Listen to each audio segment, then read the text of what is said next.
Shalom sahabat Mitra Rema. Hari ini kita akan sama-sama mendengarkan firman Tuhan yang terambil dalam kitab Yakobus 1 ayat yang ke-12 yang berkata demikian.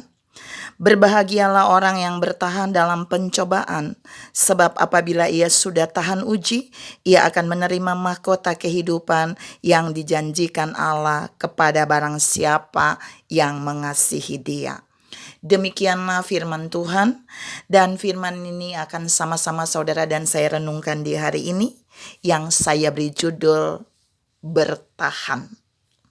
Saudara yang saya kasihi dalam Tuhan Yesus Kristus, kalau kita memperhatikan kata bertahan, itu satu situasi di mana seseorang berada dalam satu posisi, dia nggak maju, dia nggak mundur, tapi dia berdiri tetap di tempat sambil dia menghadapi suatu tantangan, suatu masalah, suatu pergumulan, suatu peperangan rohani, tapi dia tetap tidak terkalahkan. Itu bertahan.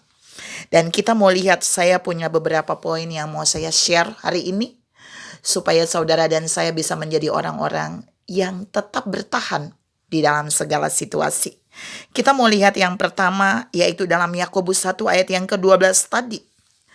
Itu adalah orang-orang yang bertahan dalam pencobaan. Ketika saudara dan saya diperhadapkan dengan berbagai pencobaan dalam hidup ini, seringkali Allah tidak menyingkirkan pencobaan itu dari kita.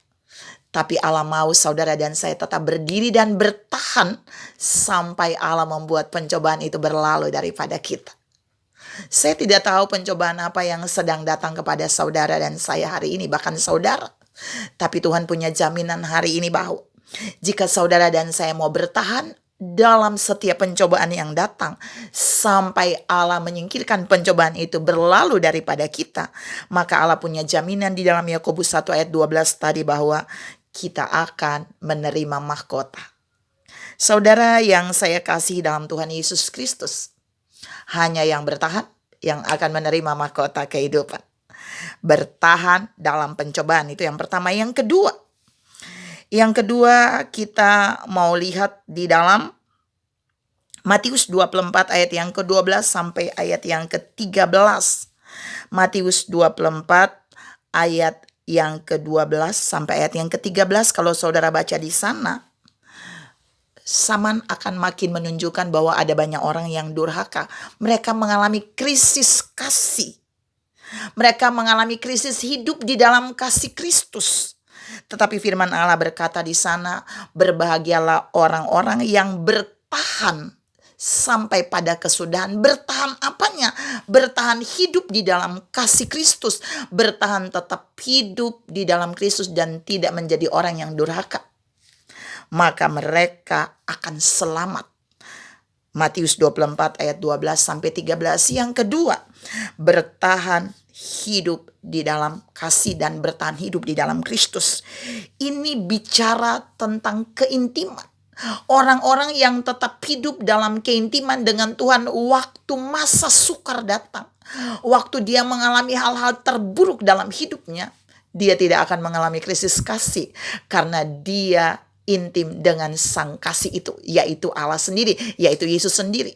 Tuhan ingatkan saudara dan saya bahwa waktu seseorang mengalami krisis kasih, sesungguhnya dia sedang tidak mengalami keintiman dengan Tuhan.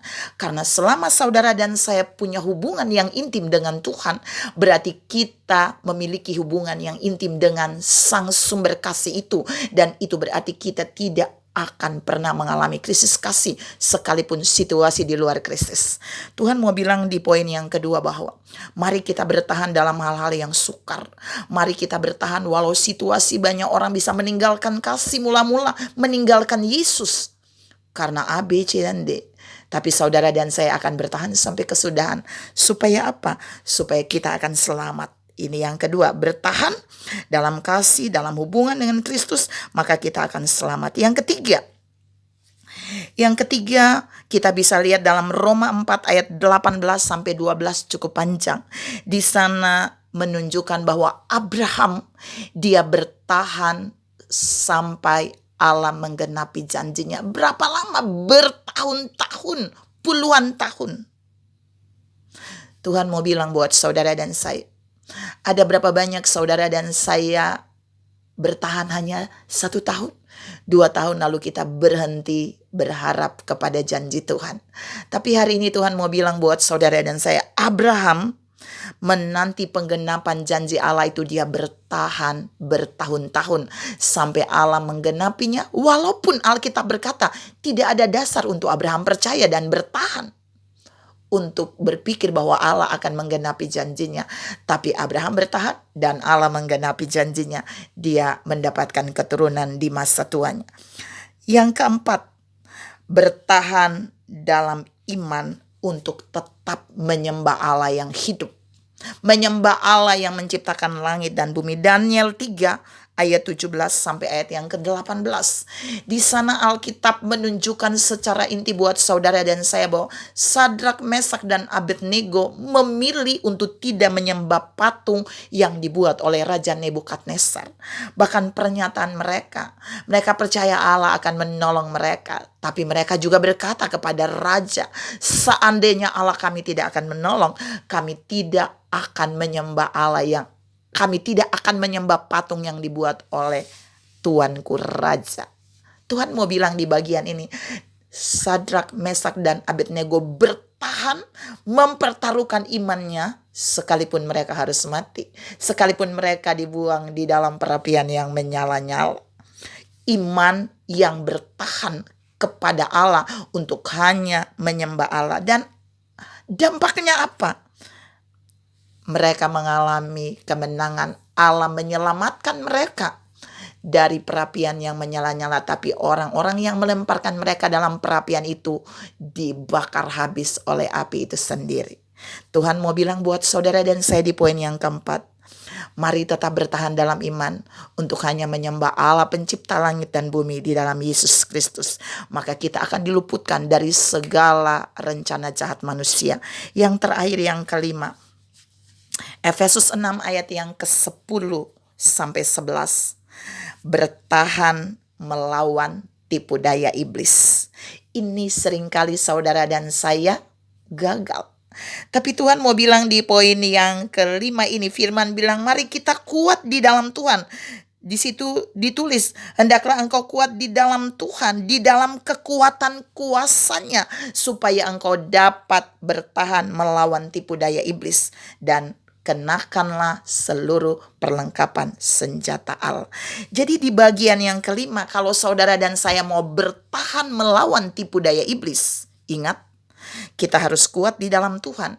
Maksudnya apa?